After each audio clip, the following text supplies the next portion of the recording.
What's up, Internet? What's going on? We're back messing around in my freshwater planted aquariums because that's kind of what I do around here. It's my thing. I'm into it. I hope you're into it too.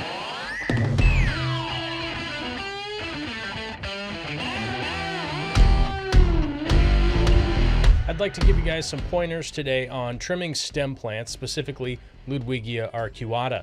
This is one of my favorite plants that I've kind of grown from a really weird tissue culture that I got. Doesn't really matter where I got it from, but I got it a long time ago, and it took me probably about 9 months to get this plant growing to the point where it is now. I had to convert that for a really long time. I had to convert that tissue culture that I got. It wasn't necessarily super happy with having traveled so far across the planet, and it did take me some time to get it to convert, to get it to grow well. And admittedly, patience is one of the most important virtues you can have in this hobby, that's for sure, because I really started to get super frustrated, but eventually over time it started to grow. It's doing quite well. As you can see, it's in a lot of my tanks now, filling out some space. Has these great little long leaves to it.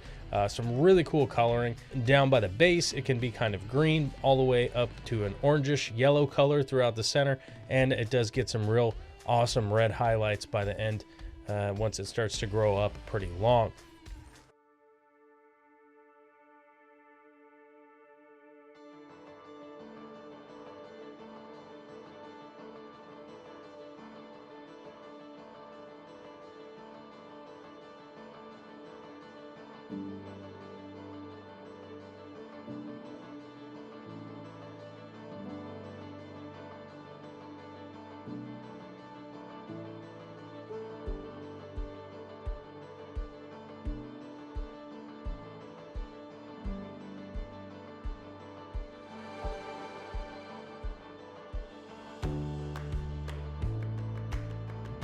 One of the issues I'm having to deal with today is the fact that this plant does grow upward and eventually starts to make the scape look really cluttered throughout the area. So I'm having to trim all that back.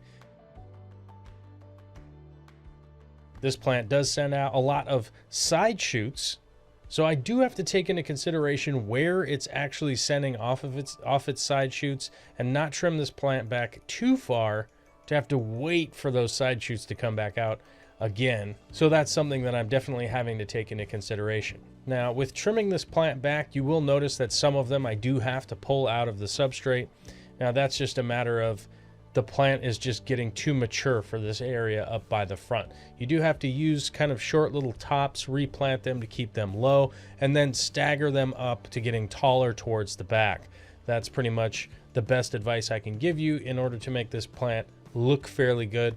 In this situation where I have it planted in a straight line headed towards the back of the tank to fill in right next to the Pogostemen, along with some of the Cryptocorini that's right next to it. That's the aesthetic that I'm going for, to kind of fill in with this line of color headed back to the lilies and the bacopa that is behind there, and just kind of give a splash of color and really cool texture to this area.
hopefully taking a look at this helps you out a little bit, and it is something that can help you with your hobby in the future. Hey, yo, if you like this video, go ahead and click the subscribe button, click the like button, click the notification thing, and turn the freaking bells on. And there's all this stupid stuff you got to do on YouTube now that you watch a YouTube video. I get it. I understand. I'm stressed out also. But if you feel like you want to support this in some kind of monetary fashion, you can either buy stuff through our Amazon links down below, which does give us a financial return, or you can hit the join button down there and actually just chip in a couple of bucks a month, depending on whatever level you want to be at. Or head over to our Patreon page, which is www.patreon.com/JOEL_C. Hey, you'll find me. And you can go check it out there. And once you join up, I hope to see you guys on the Discord so we can have conversations all the time about aquariums or whatever we're talking about on there, depending on what's kind of happening in the news. All right. Later.